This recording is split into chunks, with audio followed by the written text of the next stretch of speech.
Boa tarde. Hoje eu quero falar um pouco sobre a história da Igreja Presbiteriana, do seu surgimento na Reforma Protestante. Quero trazer um pouco nesse vídeo a respeito dessa história, também porque fica uma dúvida, né, em algumas pessoas, de existe um grupo de evangélicos que afirmam que a Igreja Presbiteriana foi formada pelo grupo Illuminati. Isso não é verdade. Então, quero trazer nesse vídeo um pouco dessa história, né?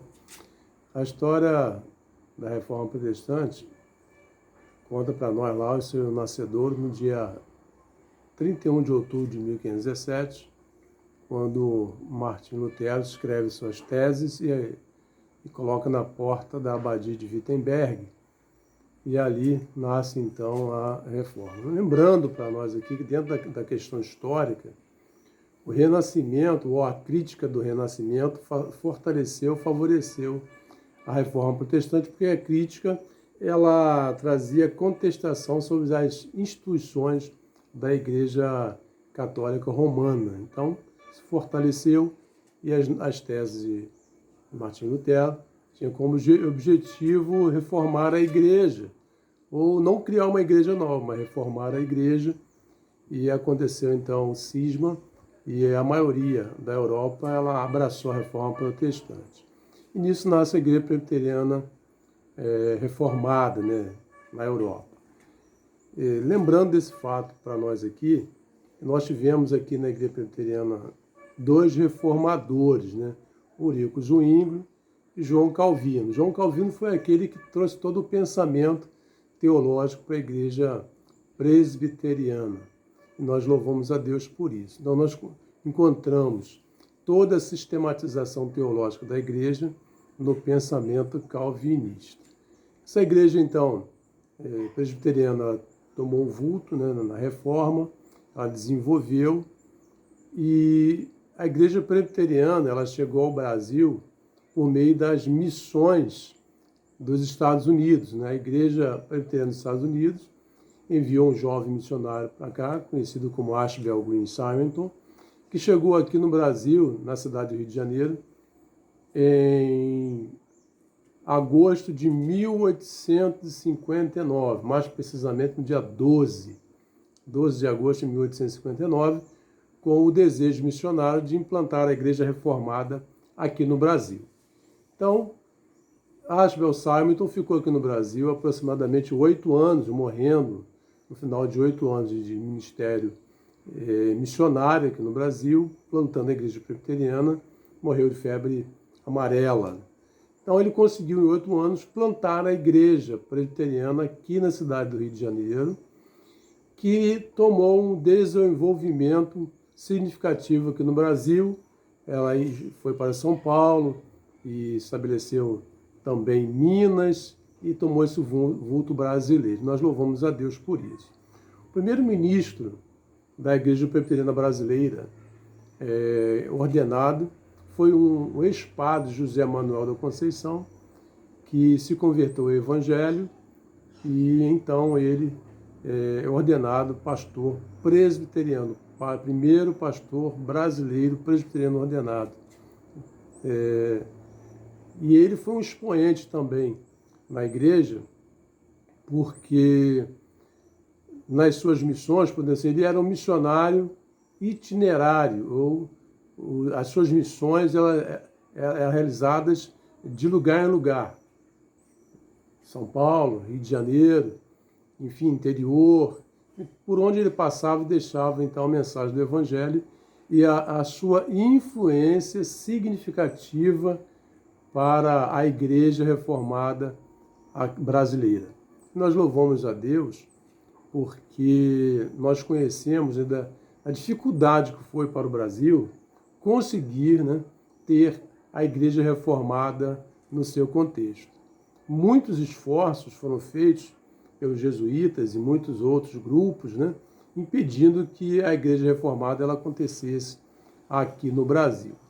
Ela aconteceu a partir da abertura dos portos em 1808, aquele tratado de Portugal com a Inglaterra, e assim nessa abertura, né, as coisas passaram a acontecer favoravelmente. Em 1855,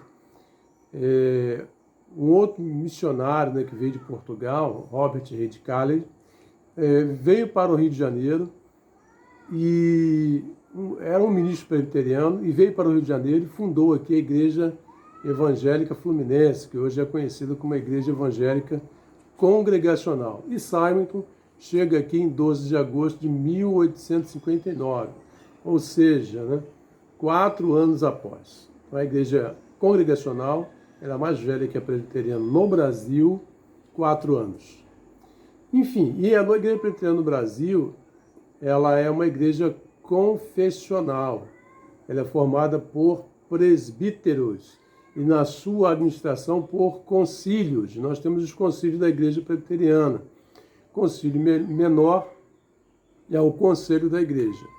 O concílio, podemos dizer assim, de uma região menor, é chamado de presbitério. É quem administra as igrejas do município ou de uma região do município, é o presbitério. Nós temos outro concílio de uma região maior chamado sínodo. Por exemplo, nós estamos aqui na região de Magé trabalhando e o nosso sínodo compreende Magé e Duque de Caxias. Temos aí uma congregação em Petrópolis, uma congregação em Teresópolis e 2 igrejas em Guapimirim. Então, esse é o Sínodo Duque de Caxias. Essas igrejas aqui na nossa região e também as igrejas de Caxias. Okay? A Igreja Presbiteriana no Brasil, então, ela não foi formada por Illuminatis. Okay? Ela aconteceu e ela se deu aqui no Rio de Janeiro pela missão dos Estados Unidos. É um esclarecimento para nós aqui.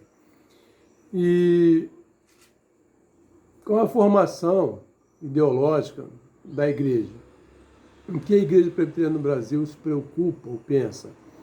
Ela se preocupa na educação cristã, na evangelização e na ação social. É uma igreja missionária que tem aberto igrejas no Brasil e fora dele. Temos as missões internacionais realizadas pela Igreja Presbiteriana no Brasil. Okay? E temos as missões aqui no Brasil. O sul do Brasil, nós temos aqui, na Igreja Presbiteriana no Brasil, implantado muitas igrejas. Né? No sul do Brasil, a Igreja Presbiteriana sempre foi menor. E hoje, aproximadamente, hoje para nós aqui, há uns 15 anos, o Supremo Concílio da Igreja Presbiteriana no Brasil está plantando igreja no Brasil. Então, o Supremo Concílio é o maior concílio da Igreja Presbiteriana. O Supremo Concílio é aquele órgão gestor que administra a igreja no Brasil todo, ok? O Supremo Concílio é formado por todos os presbitérios e sínodos do Brasil e se reúne de 4 em 4 anos para que possa estar, assim, fazendo as leis para a igreja, tomando as decisões, as organizações. Nesse momento mesmo da Covid-19, o presidente do Supremo Concílio, o reverendo Roberto Brasileiro, se posicionou falando para a igreja, etc., para o cuidado, né, que os pastores, ministros e também as igrejas, né, os membros da igreja, os oficiais, pudessem ter nesse momento aqui, dada a preocupação não só do governo brasileiro, como da Organização Mundial de Saúde, e as pessoas estarem agora momentaneamente isoladas, né, afastadas. Então ele se apresentou falando sobre essa preocupação e é assim.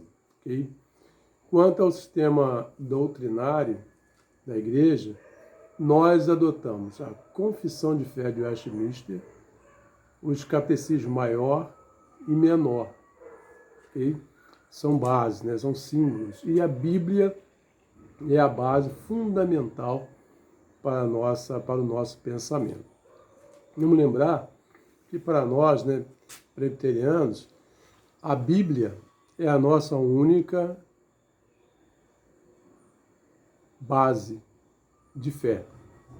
Podemos dizer assim, a Bíblia para nós é a nossa única regra infalível de fé e de prática. é a Bíblia para nós. É a ideia da Igreja Presbiteriana no Brasil a respeito, então, de todo o ordenamento doutrinário para os seus membros. Nosso batismo é batismo por aspersão, nossa compreensão também é do Antigo Testamento e do Novo Testamento, e enfim. E nós defendemos, então, o sistema doutrinário das Escrituras Sagradas para o nosso enlevo espiritual.